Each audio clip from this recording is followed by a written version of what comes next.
क्या सुनने आए थे? ये ना सुनाओ जर्जी साहब, हम तो मोदी और अमित शाह को सुनने आए थे। अफसोस करिए, ये हमारी बदआमालियों का नतीजा है जो आज हम भुगत रहे हैं। देखते हैं मेरे भाइयों, ये था नजीरा जहन्नम से डराने वाला। आपने डराया जहन्नम से। अच्छा एक बात बताइए, ये जितना भी मंजर बताया अभी हमने, ये सब हमारे मुआशरे में है कि नहीं? बीड़ी, सिगरेट, पान, तंबाकू, गुटखा, राशरी, इसमें किसी को बुरा मत नहीं मानना चाहिए। बहुत से मौलवी भी खाते हैं। अब आ रही है बात, तो आ रही है, तो क्या मतलब है? अगर मौलवी खाए तो वो चीज़ जायज़ हो गई? बहुत से लोग बड़ी आसानी से कह देते हैं सऊदीया में हो रहा है, तो अबे सऊदीया क्या हमारे लिए दलील है?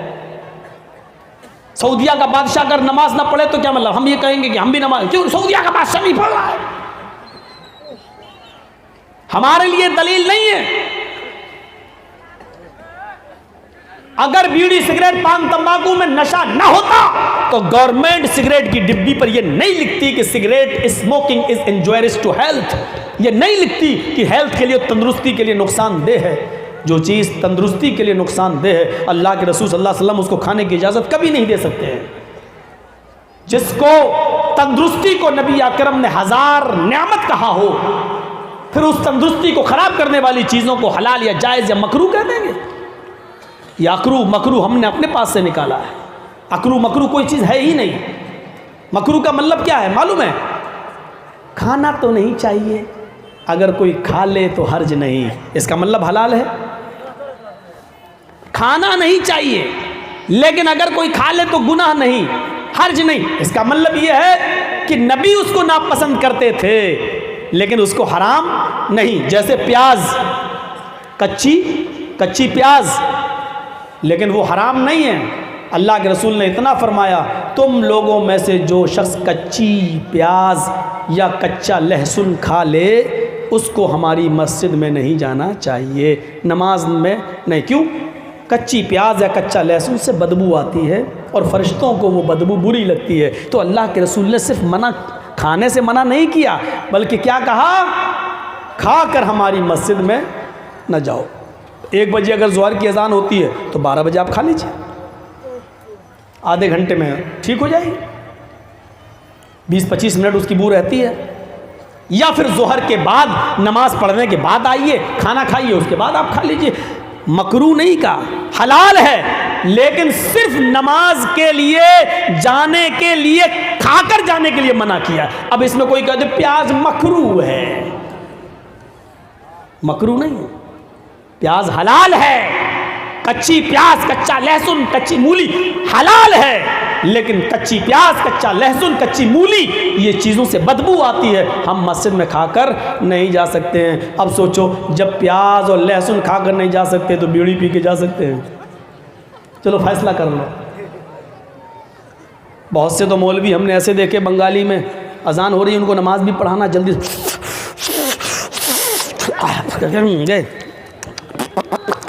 और नमाज भी पढ़ा दी, नमाज भी पढ़ा रहे। अरे जब कच्ची प्याज और कच्चा लहसुन खाकर आधे घंटे तुम मस्जिद में नहीं जा सकते हो, बीड़ी और सिगरेट पी के कैसे चले गए तुम? अब आपसे सवाल होगा, मौलवी साहब ये हराम चीज़ें खाने वाला मौलवी के पीछे नमाज हो जाएगी या नहीं हो जाएगी? सवाल होगा आपसे, होते हैं सवाल। सुन लीजिए, आपकी नमाज हो जाएगी, चाहे वो कितनी बीड़ी पीता हो, कितनी सिगरेट पीता हो।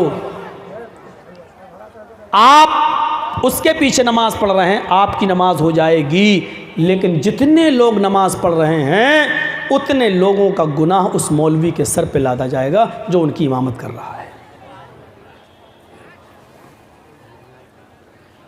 बड़ी सख्त बात कह रहे हैं मौलाना साहब। छूटती नहीं है आदत, बहुत बुरा नशा होता है बीड़ी सिगरेट का। छोड़ो, रमज़ान का महीना आने वाला है, 1-1.5-2 महीने के बाद सुबह से शाम तक आप भूखे प्यासे रहेंगे, बीड़ी छूट जाती है। कोशिश करो इशा की नमाज, जैसी मगरिब के बाद आओ मस्जिद से नमाज पढ़ के थोड़ा सा लेट जाओ घर में, बीड़ी की हुक उठेगी, लेकिन नहीं, मत पीजिए, फ़ौरन इशा की नमाज पढ़ने चले जाओ, तरावी पढ़ के आ जाओ, फिर सो जाओ। छोड़ सकते हो, आसान है, लेकिन नहीं। होता क्या है, मगरिब से, सुबह से, फजर से मगरिब तक तो खूब भूखे प्यासे रहेंगे, रोज़ा भी रखेंगे, नमाज भी पढ़ेंगे। अब इमाम साहब मगरिब में नमाज मैंने किरत लंबी कर दे तो पीछे गाली, कमीने जल्दी पढ़, हम बाहर भूख लग रही बीड़ी पीने की।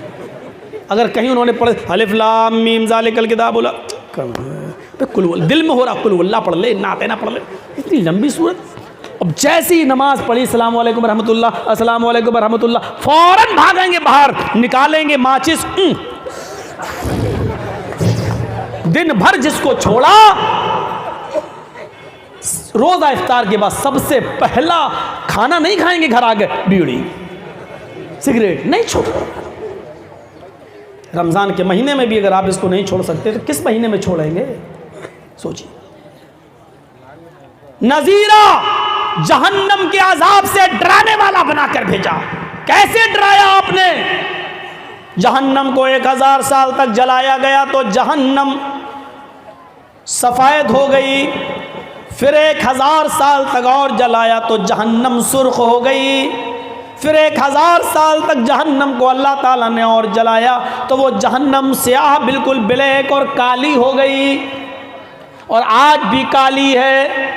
सुई के सुराख के बराबर भी अगर जहन्नम की दीवार से अल्लाह ताला सुराख कर दे, जहन्नम की दीवार से अगर अल्लाह ताला सुराख खोल दे सुई के सुराख के बराबर भी, तो उससे जो गर्मी निकलेगी, जो जहन्नम की दीवार से जो गर्मी निकलेगी, उसकी गर्मी से पूरी दुनिया जलकर राख हो जाएगी।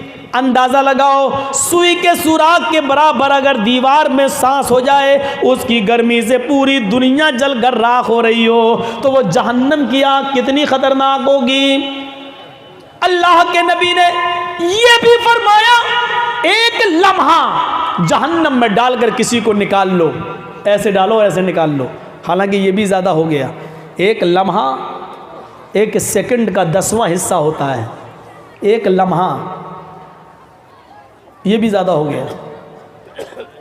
देखिए एक लम्हा बता रहा हूँ सर, जो लोग टीवी पे देख रहे हैं वो टीवी पे देखें, ये ज़्यादा हो गया, ये देर ज़्यादा हो गई। फिर से देखिएगा, यानी मेरी उंगली जब अंगूठे पर आए तब देखिएगा, ये भी ज़्यादा हो गया। इतनी देर के लिए अगर जहन्नम में किसी को डालकर निकाल लिया जाए, अल्लाह के नबी फरमाते हैं इतनी सी देर में जहन्नम की गर्मी से जलकर जो आदमी आएगा, फिर उसको दुनिया की आग में डाल दो, दुनिया की आग में खूब लंबी आग जलाकर दुनिया की आग में डाल दो, तो दुनिया की आग में उसको आराम से नींद आ जाएगी और सो जाएगा। समझ रहे हैं आप जहन्नम की आग? उफ़ो, ऐसे करके निकाल लिया। इतनी देर में उसने जो तकलीफ़ महसूस कर ली, जिंदा है लेकिन इतनी तकलीफ़ महसूस कर ली कि अगर इस आदमी को अब दुनिया की आग में डाल दो तो इसको दुनिया की आग में ऐसा लगेगा जैसे हम गर्म एसी में सो रहे हैं या हीटर के पास बैठकर ताप रहे हैं, और सर्दियों में हीटर जला के हम सो रहे हैं, आराम से नींद आ जाएगी उसको। उस जहन्नम से बचने की फिक्र करो। या अय्युहन नबी इन्ना अरसलनाका शाहिदन व मुबश्शिरन व नज़ीरा व दाइयन इलल्लाहि बिइज़्निही, और हमने अल्लाह की तरफ दावत देने वाला बनाकर भेजा। मौलवी जर्जीस की तकरीर तो कभी सियासी हो सकती है, कभी राजनीति हो सकती है, कभी मोदी जी का नाम आ सकता है तो कभी अमित शाह जी का नाम आ सकता है, कभी योगी जी का नाम आ सकता है। मौलवी जर्जीस की तकरीर अल्लाह की दावत से हटकर दूसरी तरफ जा सकती है, लेकिन मोहम्मदुर रसूलुल्लाह की दावत और तबलीग कभी अल्लाह की तरफ से हटी ही नहीं है। गौर करो, खाना खाने बैठे तो बिस्मिल्लाह, अल्लाह का नाम, खाना खा के फारिग हुए तो अल्हम्दुलिल्लाह, अल्लाह का नाम, घर में दाखिल हो रहे हैं अस्सलामु अलैकुम बरहमतुल्लाह, अल्लाह का नाम, घर से निकल रहे हैं बिस्मिल्लाहि तवक्कलतु अलल्लाह, अल्लाह का नाम, ऊपर छत पे या पहाड़ी पे चढ़ रहे हैं तो अल्लाहु अकबर, नीचे उतर रहे हैं तो सुभान अल्लाह, अल्लाह का नाम, वुजू बना रहे हैं तो बिस्मिल्लाह अल्लाह का नाम, और वुजू बनाकर फारिग हुए तो अशहदु अल्ला इलाहा इल्लल्लाह अल्लाह का नाम। सोकर उठ रहे हैं, नींद खुली, सुबह उठ रहे हैं, अल्हम्दुलिल्लाहिल्लज़ी अहयाना बादा मा माताना अल्लाह का नाम। बिस्तर पर सोने जा रहे हैं तो अल्लाहुम्मा बिस्मिका अमूतु वहया अल्लाह का नाम। छींक आ रही है तो अल्हम्दुलिल्लाह। आपके पास बैठा हुआ आदमी छींक रहा है और उसकी जबान से निकल रहा है अल्हम्दुलिल्लाह, तो नबी अकरम उसकी जवाब में कह रहे हैं यरहमुकल्लाह अल्लाह का नाम। पूरी जिंदगी अल्लाह की दावत। पहली वही जब नाजिल हुई तो ये वही उतरी, इक़रा बिस्मि रब्बिकल्लज़ी खलक़। आए नबी पढ़ो से रब के नाम से जिसने पैदा किया। यहां से नबी की पूरी जिंदगी दावत में गुजर जाती है, अल्लाह का नाम ले रहे हैं। उकास का मेला लगा हुआ है मक्के के अंदर, पूरे अरब से बाजार के लिए दुकानें आई हैं। अरब के एक एक कबीले से, एक एक शहर से लोग आए हुए अपनी दुकानें लेकर। वहाँ अल्लाह के नबी को पता चला कि मक्के में सालाना मेला लगता है। आप वहाँ पहुँच गए और लोगों को दावत देने लगे, एक अल्लाह की इबादत की तरफ आओ, एक अल्लाह की तरफ। इतना मारा काफिरों ने, इतना मारा कि सर फट गया, जमीन पर बेहोश होके गिर गए। एक शख्स था भागता हुआ गया, 4 साल की फातिमा से कहने लगा, आपकी बेटी उस वक्त 4 साल की थी, फातिमा से कहने लगा बेटी तुम यहाँ मिट्टी से खेल रही हो और तुम्हारे बाप को, तुम्हारे अब्बू को मक्के में बाजार में उकास मेले में इतना मारा कि वो बेहोश हैं। 4 साल की बच्ची दौड़ती हुई जाती है और अपने अब्बू के पास जाकर बैठ जाती है। बेहोश पड़े हैं बाप, उनकी पेशानी पर, माथे पर खून लगा हुआ है। हजरत फातिमा की आंखों में आंसू आ गए। अपने बाप को बेहोश देखकर अपने सर से दुपट्टा उतारा। मेरी बहनों सुनो और मेरी कौम की बेटियों सुनो, 4 साल की बच्ची है और अपने सर से दुपट्टा उतार रही है, अपने सर से ओढ़नी, जबकि पर्दा फर्ज नहीं हुआ अभी, फिर भी ओढ़नी उतार रही है। क्या जवाब दोगी मेरी माओ, मेरी बेटियों, मेरी बहनों?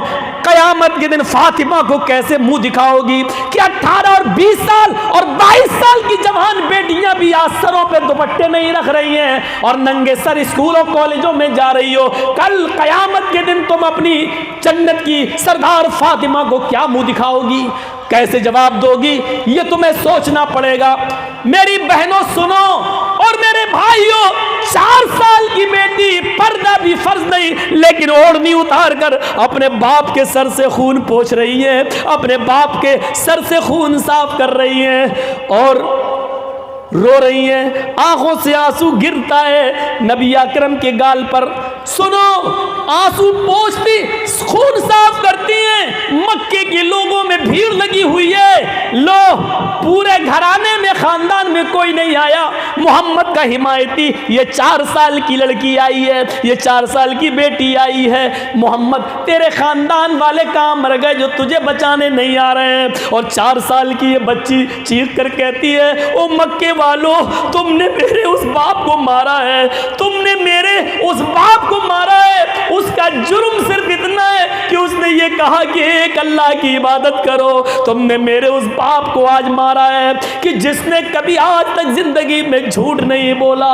तुमने मेरे उस बाप को पत्थरों से मारा है जिसने आज तक किसी की अमानत में खयानत नहीं की, बेईमानी नहीं की। ये रोती जा रही है, कहती जा रही है, रोती जा रही है, आंखों से टपकता हुआ एक आंसू नबी अकरम के गाल पर, आपके गाल पर पड़ता है। इस गर्म आंसू ने आप हयात का काम किया। नबी अकरम की आंखें खुल गईं। आपने अपनी बेटी की आंखों में आंसू देखे और अपनी बेटी फातिमा को अपने करीब देखा तो आपको कुव्वत मिल गई। आपने अपनी बेटी की आंखों में आंसू देखे तो अपनी तकलीफ भूल गए और फरमाया, वो कौम कैसे नजात पाएगी जो मोहम्मद की बेटी को रुलाती हो? वो कौम कैसे कामयाब होगी जिसने मेरी 4 साल की बेटी को रुलाया हो? सुनो, जिसने फातिमा को रुलाया, ये मेरे दिल का टुकड़ा है। जिसने फातिमा फातिमा को रुलाया, अल्लाह उसको रुलाएगा। और जिसने फातिमा